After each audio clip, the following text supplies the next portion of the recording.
നമ്മൾ ഇഷ്ടപ്പെടുന്ന അല്ലെങ്കിൽ നമ്മൾ കാണാൻ ആഗ്രഹിക്കുന്ന ഒരു ലാലേട്ടനെ ആ സ്ക്രീനിൽ ഫുള്ളായിട്ട് കണ്ടിരിക്കുക എന്ന് പറയുന്നത് തന്നെ വലിയൊരു കാര്യമാണ്. അത് തരുൺമൂർത്തി പ്രേക്ഷകൻ എന്നുള്ള രീതിയിൽ എനിക്ക് തന്നിട്ടുണ്ട്. എൻ്റെ കൂടി ഇത് എല്ലാവർക്കും കിട്ടിയിട്ടുണ്ട് ആ വൈബ്.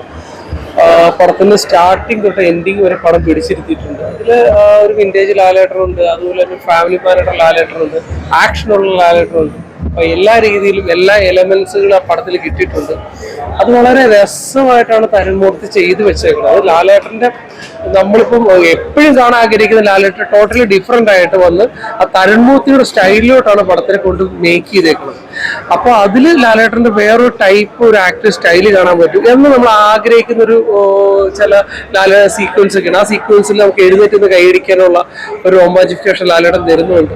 ഒരു ഫാമിലിക്ക് ഉറപ്പായിട്ട് ഇഷ്ടപ്പെടുന്ന രീതിയിൽ, അല്ലെങ്കിൽ ലാലേട്ടൻ ഒരു മോഹൻലാൽ സിനിമ കാണാൻ നമ്മൾ ആഗ്രഹിക്കും. അത് ധൈര്യമായിട്ട് പോയി ടിക്കറ്റ് എടുത്ത് കാണാൻ പറ്റിയ രീതിയിലാണ് തുടരും എന്ന സിനിമയെ മേക്ക് ചെയ്തേക്കുന്നത്. സോ മസ്റ്റ് വാച്ച് തിയേറ്റേഴ്സിലാണ്, തിയേറ്ററിൽ തന്നെ വന്ന് വാച്ച് ചെയ്യണം. അതിനുള്ള എല്ലാ പടത്തിലും കരുതി വെച്ചിട്ടുണ്ട്. ഇനി ഒരു പറഞ്ഞു കഴിഞ്ഞാൽ അത് റിവീലായിപ്പോ അതും സൂപ്പർ മൂവി. ചേച്ചി, പഴയ ലാലേട്ടനെ നമുക്ക് തിരിച്ചു കിട്ടിയോ? പഴയ ലാലേട്ടൻ എന്നും പോയിട്ടില്ലായിരുന്നു. ആ ലാലേട്ടൻ ഇവിടെ തന്നെ ഉണ്ടായിരുന്നു.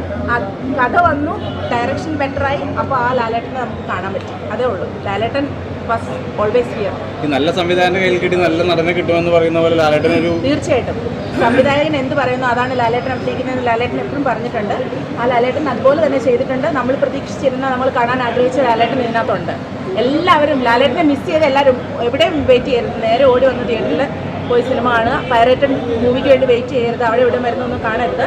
തിയേറ്ററിൽ വന്ന് കാണുക. ഇതിൻ്റെ അകത്ത് ഫൈറ്റൊക്കെ കാണുകയെന്ന് പറഞ്ഞാൽ തിയേറ്ററിൽ തന്നെ കാണണം. എൻ്റെ പൊന്നു മക്കളെ, അമ്മ അതിൽ ഇടി ഫൈറ്റൊക്കെ ഇഷ്ടപ്പെടുന്നവർക്ക് രോമാഞ്ചം വരുന്ന ഫൈറ്റുകൾ കാണുന്നത്. ഈ തുടരിൽ എന്താ വ്യത്യസ്തമാക്കുന്നത്? ലാലേട്ടൻ അല്ലാത്ത രീതിയിൽ ഒരു സ്റ്റോറി കഥ ആണ് ഇതിനകത്തെ ഹീറോ. പിന്നെ ലാലേട്ടനും കൂടെ വന്നു കഴിഞ്ഞപ്പോൾ ലാലേട്ടൻ്റെ ഭാവം എന്ന് പറഞ്ഞാൽ നമ്മൾ എല്ലാവരും എപ്പോഴും എന്താ പറയുന്നത്, വിസ്മയത്തോടെ നോക്കുന്നതാണ് ലാലേട്ടൻ്റെ മുഖത്തേക്ക്. അതെല്ലാം ഉണ്ട് ഇതിനകത്ത്. ലാലേട്ടൻ മുഖത്തൊന്നും വരത്തില്ല എന്നൊക്കെ പറഞ്ഞവന്മാരെല്ലാം പോയി ഇത് കാണുക. അത്രേ പറയാനുള്ളൂ. പക്ക ലാലേട്ടൻ തുടരും എന്നുള്ളൊരു ലാലേട്ടൻ തുടരും. ലാലേട്ടൻ ഇങ്ങനെ തന്നെ തുടരും. നല്ലൊരു സംവിധായകന്റെ പടങ്ങൾക്ക് ഇനിയും ലാലേട്ടന്റെ തുടരും. തീർച്ചയായിട്ടും.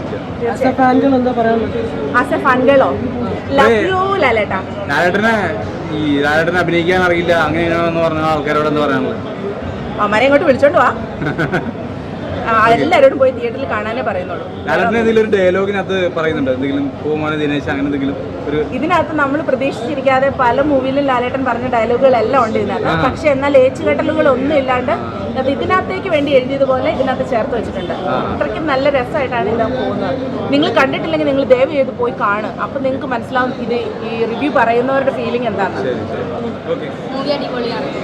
ലാലേട്ടനും ശോഭനയൊക്കെ മേളക്ക് പോകുമ്പോൾ അത് അടിപൊളിയായിരുന്നു. അതേപോലെ തന്നെ ഫൈറ്റ് ആയാലും എന്തായാലും ഒന്നിനൊന്നും വെച്ചോരുത്. അത് അതിൻ്റെതായിട്ടുള്ളൊരു രീതി തന്നെ തനിമുട്ടി സാധിച്ചിട്ടുണ്ട്. അപ്പോൾ ആദ്യത്തെ പടമായ സൗദികളൊക്കെ നിന്ന് വ്യത്യസ്തമാണ് ഈ തുടരുന്ന മൂവി. അപ്പോൾ അത് അടിപൊളിയായിട്ട് ചെയ്തിട്ടുണ്ട് സാർ.